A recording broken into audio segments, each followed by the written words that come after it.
YouTube ప్రేక్షకులకు నా యొక్క నమస్కారాలు. ఈరోజు నేను మీకు మరుగుమందులో అతి ముఖ్యమైన చెట్టుని మీకు పరిచయం చేయబోతున్నాను.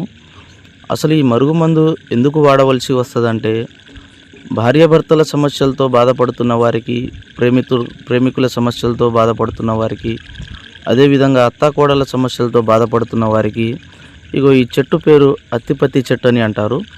ఈ అత్తిపత్తి చెట్టు పేరు అదేవిధంగా ముట్టుకుంటే ముడిచిపోయే చెట్టు అండి. చూడండి, ఈ విధంగా ఈ చెట్టుని ముట్టుకుంటే ముడుచుకుంటుంది. ఈ చెట్టుతో తయారు చేసే మరుగుమందు తినే దాంట్లో కానీ, లేకపోతే వాళ్ళు వేసుకునే బట్టలకు కానీ, చెప్పులకు కానీ, శరీర భాగాన ఎక్కడైనా పూస్తే చాలండి.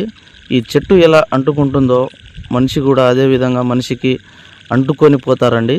ఇది చాలా శక్తివంతమైన మరుగుమందు.